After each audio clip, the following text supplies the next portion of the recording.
Bismillahirrahmanirrahim. Assalamualaikum warahmatullahi wabarakatuh. Gimana kabarnya semua? Mudah-mudahan selalu dalam lindungan Allah Subhanahu wa taala, tetap sehat, tetap semangat kita belajar di kesempatan kali ini.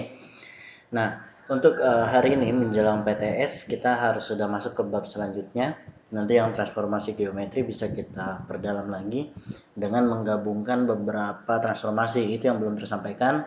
Nanti insya Allah menjelang PTS saya coba buat videonya ya.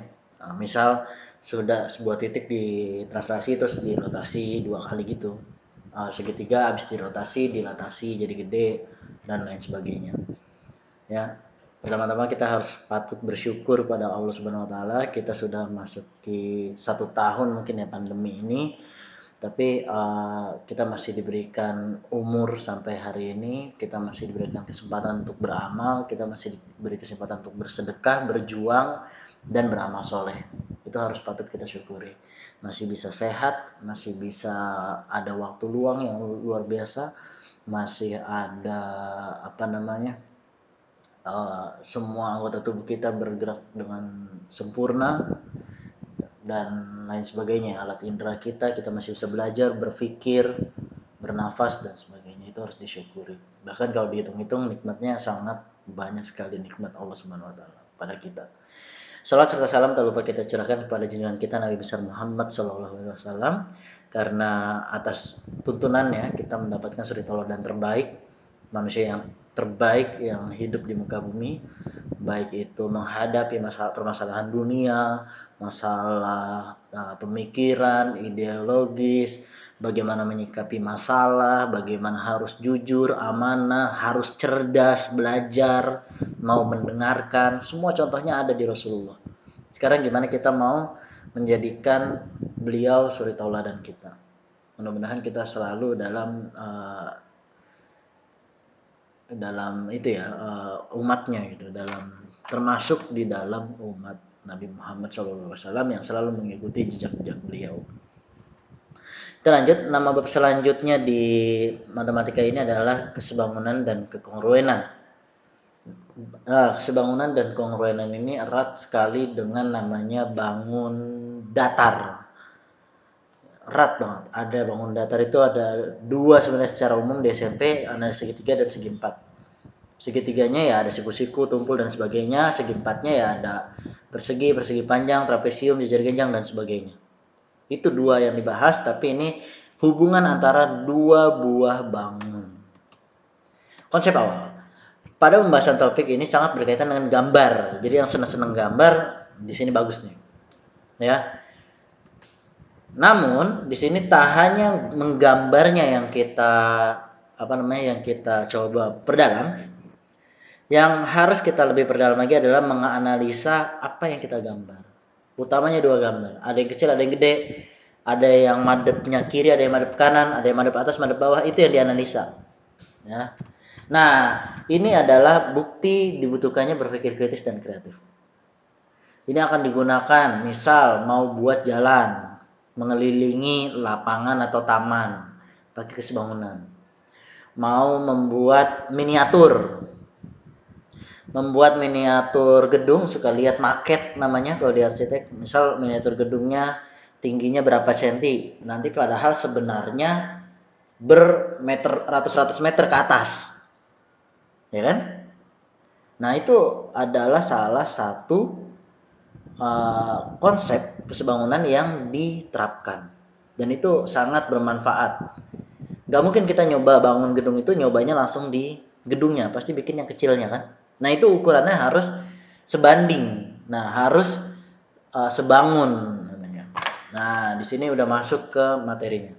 Materi ini erat kaitannya dengan 7 esensi yang sering kita gonggongkan. Yang pertama, seringlah bacalah soal dengan baik. Nah di sini banyak soal cerita nanti. Tulislah apa yang kamu ketahui, baik itu kata kunci, baik apa yang diketahui, panjang, lebar, tinggi, bayangan dan sebagainya. Dan jangan lupa terus beribadah. Ini tanda tanda kebesaran Allah.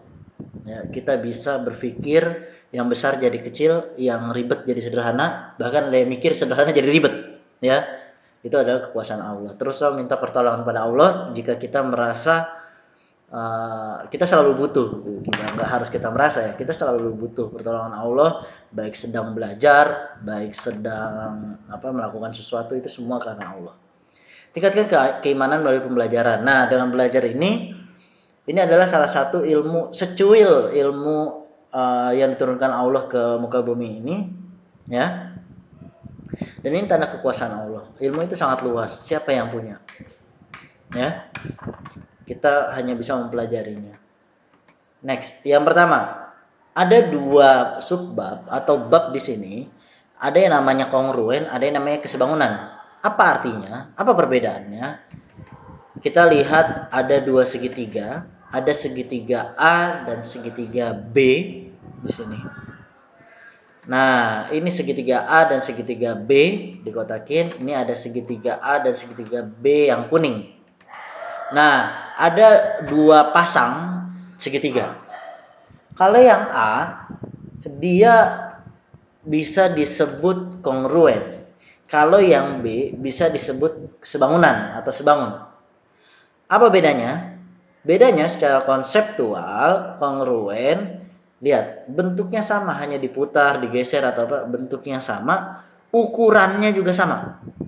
Misal, di situ 3 cm 4 cm ya sama 3 cm 4 cm. Kalau kesebangunan bentuknya sama, sudutnya sama, nama bentuknya siku-sikunya sama, hubungan antar sisinya sama, tapi ukurannya berbeda. Nah, berbeda di sini sebanding. Sebanding, misal di sini yang A, yang bawahnya itu, yang di bawah sini ini 3 cm, nanti di sini 6 cm gitu. Cuman ada perbandingannya aja, 1:2, 1:3, 3:4 dan sebagainya. Itulah perbedaan kongruen dan kesebangunan.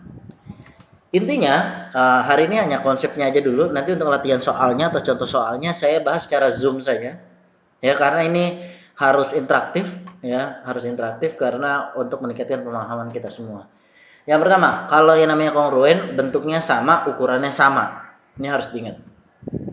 Yang kedua, kalau sebangun bentuknya sama, sama-sama segitiga. Nggak ada segitiga berubah jadi segi empat. Atau nggak ada jajar genjang berubah jadi belah ketupat. Nggak ada. Jajar genjang tetap jajar genjang. Belah ketupat tetap belah ketupat. Antara dua bangun ya. Tapi ukurannya berbeda dengan perbandingan. Ya. Itu yang bisa kita jelaskan secara konsep. Bisa kamu catat dulu apa bedanya kongruen dan sebangun. Ada apa contohnya tadi yang di slide sebelumnya, ditulis, dicatat, digambar. Nanti untuk perhitungannya kita adakan di hari berikutnya, yaitu di hari Kamis atau Jumatnya ya. Kita akan via Zoom, kita bahas bagaimana contoh mengerjakan soalnya. Hari ini kita cukup sekian, sama-sama kita akhiri dengan membaca hamdalah. Alhamdulillahirabbil alamin. Wabidoa kafaratul majlis. Subhanakallahumma wabihamdika asyhadu an la ilaha illa anta astaghfiruka wa atubu ilaik. Terima kasih. Assalamualaikum warahmatullahi wabarakatuh.